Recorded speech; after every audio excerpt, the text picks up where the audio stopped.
All right, so here is the walkthrough of our Unit 8 naming review guide. So let's go ahead and take a look at the first section. It says, write the name of the following monatomic ions. So monatomic, right, single element ion. So this is where I want to look at, is it a metal, a non-metal? If it's a metal, is it a transition metal? So this first one, I have Ca plus 2. So I can find calcium right here. It is not a transition metal, but it is a metal. Here we go. So that means all I have to write is calcium ion. And I'm done. So metals, I just write the name of the metal and the word ion. Right over here, now I have O minus 2. This negative tells me, okay, negatives are non-metals, which means I just have to add the IDE ending to whatever element this is. So oxygen, right, which is O, would become oxide. This one right here, I have Cl minus 1. Again, this negative tells me, okay, it's a non-metal, so I just changed the ending. So chlorine would become chloride. And the very last one, I have cobalt plus 1. Co, cobalt. Since it's plus 1, I know it's a metal. So now I have to see, okay, is this a transition metal? Cobalt, number 27 right here, is a transition metal. So I have to write its charge as a Roman numeral. So I'm going to write cobalt, parentheses, and it's plus 1, so cobalt 1 ion. And I'm done writing the names for my monatomic ions. Down below, now it's kind of just the opposite. I got the name, I have to write the formula for it. So right here I have tin, parentheses 2. That Roman numeral tells me it's a transition metal. So tin is Sn. Since it has a Roman numeral 2, I know it's plus 2 ion. Sulfide, okay, so I see that IDE ending. So sulfide was sulfur. It's a non-metal, so I know it's negative, but it's negative what, right? That's kind of the question. So sulfur right here is in column 16, right? 6 valence electrons. It would have to gain 2 more to get that goal of 8, so it's minus 2. That would be sulfide. Fluoride, again, same thing. I see that IDE ending, so I know it's a non-metal, which means it's the symbol and the negative sign. But negative what? If we come over here, fluorine's right over here. Column 17, so 7 valence electrons, it would have to gain 1 more. So I have F minus 1 for that monatomic ion. The very last one is strontium. All right, there's no IDE ending. So I know it's a metal. If I come over here, strontium is Sr. Is strontium a transition metal? Nope, which means I just write Sr plus 2. I wrote plus 2 because it is in column number 2, and it's a metal, so it's positive. And that would be it. Those are my formulas for the monatomic ions. Finding the charge, probably the trickiest part. But just know, if you see that IDE ending, it's a non-metal, it's negative. If it's just the name of a metal, it's positive. So that's at least part of it right there. Scrolling down a little bit, write the name or the formula in charge of the following polyatomic ions. These should be super easy, because these are the ones that are given to you. So permanganate, if I look for that one, I see that it's MnO4, and then its charge would be a small 4, minus 1. I'm not going to go back and shrink the numbers. Well, I can. Might as well. There we go. So there's permanganate. Down below I have SO4 minus 2. I could look at the back of my periodic table, see that is sulfate. Down here I have borate, so it wants the formula for that one. I have BO3 minus 3. So that minus 3 is just the charge. Over here, C2H3O2, that is acetate. Then I have iodate, which, see if I can find that one. Don't know all these quite off the top of my head. IO3 minus 1. Again, this 3 should be a little bit smaller. Then very last one, NH4, that is ammonium. And all of these are just right off the back of your periodic table. So you don't have to know those, right? I didn't get them from anywhere. I just looked at the answers right here. Just easy points. Last couple questions right here. A binary compound or binary ionic compound is made up of what? So ionic, this is basically saying what's in an ionic bond. So ionic, I know I have a metal and a nonmetal, right? I can think of ions are positive and negative, just like metals and nonmetals. A binary covalent compound, so binary means 2, covalent will be nonmetals, so 2 nonmetals is a binary covalent compound. We have Lewis dot structures then down here. I'm going to talk through these ones for just a single element. I would go check my answer key to see these because I can't really draw them on here. Maybe I'll see if I can pull up a whiteboard real quick. But for the Lewis dot diagrams, just for the following elements, remember if I just have a single element, all I have to do is see how many valence electrons it has, and then that's how many dots I put on it. So for this first one, N, that's nitrogen, right? So right here, it's in column 15, so it has 5 valence electrons, so I would just put 5 dots around nitrogen. Sulfur's in column 16, so it has 6 valence electrons, so I would put 6 dots around sulfur. Strontium's in column 2, has 2 valence electrons, I'd put 2 dots. Potassium's in column 1, so it gets 1 dot. Chlorine's in column 17, so I'd put 7 dots around it. I'm going to come back to these Lewis dot structures. I'll see how long this video gets, and then there's a chance I might make these into just their own little quick video. So we'll come back to them. If you look second page, how many electrons are shared in a single bond? So to make a bond where I have 2 elements that are sharing electrons, they have to share at least 2 to make a single bond. That means to make a double bond, I just double that number. It takes 4 electrons, or 4 dots in between those elements. And that's kind of it for the Lewis dot structures. Now right here, we're identifying the following compounds as ionic or covalent, and then writing the names or the formulas for those compounds. So here's kind of the thing I want to point out for this. You might see things like this one, which is NO3, and think, oh, well, that's a polyatomic ion. And you're right. NO3 minus, I think minus 2 is a polyatomic ion that we have, but this really is trying to tell you, hey, these are compounds. So if it tells you they're compounds, that means this is nitrogen and oxygen. So we're going to name it covalently. So this first one, I have CaCl2. First thing I want to do is figure out, is it ionic or covalent? Calcium's a metal, chlorine's a nonmetal. If it has one of each, that means it's ionic.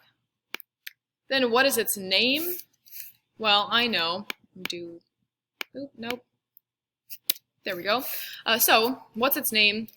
I write the name of the metal, right? And the metal always comes first, which is calcium. Calcium is not a transition metal, so I don't need any Roman numerals. Then I have Cl, which is chlorine, but I change that to chloride. There we go. I'll do one on the other side. So now I was given the name, I have to write the formula. So silver chlorate. All right, and silver, it's on the back of your periodic table. It's kind of one of the special ones. Has a charge of +1. All right, so I kind of want to make a note of that. So silver's +1, and then chlorate.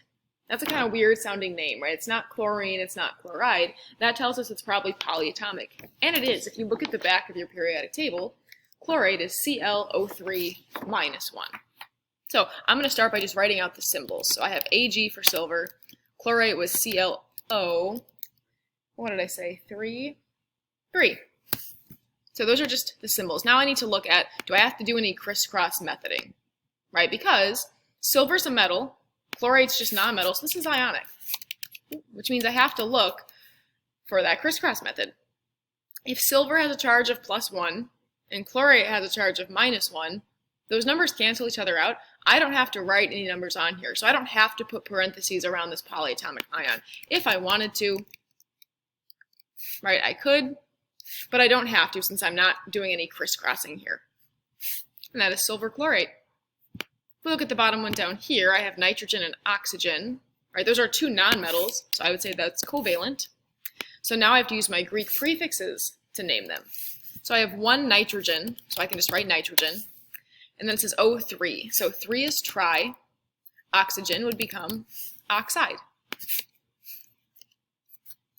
I can get this all back on one line. There we go. So nitrogen trioxide would be this one. It's covalent. Over here, now I was given a name, wants me to write the formula. I can look at this, says disilicon tribromide. Since I see those Greek prefixes, I know it's covalent. So for its formula, disilicon, okay, the symbol for silicon is Si, and di means 2, so I'd write Si2. Then tribromide, well, bromide was bromine, so that's Br, and tri means 3, so Si2, Br3. For sake of time, well, I'll do a few more on each side, maybe like one more on each side. Next one I have BeSO4. So what I noticed is that there are 3 elements, right? Be beryllium, S sulfur, O oxygen. So there's more than 2, which means something about this is polyatomic. So I have Be, that's beryllium, right? I'm just going to start by writing the names. So I have beryllium. I could look, see, is beryllium a transition metal? No, it is not, so I don't need to worry about Roman numerals at all. That leaves me with this SO4. If I look in the back of my periodic table and find SO4, I would see that that is sulfate. So this is beryllium sulfate. Since beryllium is a metal and sulfate is just two nonmetals, that is ionic. Last one's over here, cobalt-3 silicate. This is a tricky one. I'm just going to start by writing my symbols. Cobalt is CO. Silicate, that's one on the back of my periodic table. That is SiO3. We'll shrink that down to make it clear. So these are my two symbols, right? There's cobalt and there's silicate. Cobalt's a metal. Silicate is just some nonmetals, so it's ionic, which means I have to look for this crisscross method, right? Do the charges cancel out, or do I have to actually put some numbers on there? So cobalt-3 tells me that this cobalt has a charge of +3. My periodic table says silicate is -2. So the numbers are not the same, which means I have to do the crisscross method. So cobalt's +3, so that 3 is now going to go over here on the silicate. I'm going to put parentheses on there. Silicate is -2, so I'm going to put that 2 on the cobalt. Like that.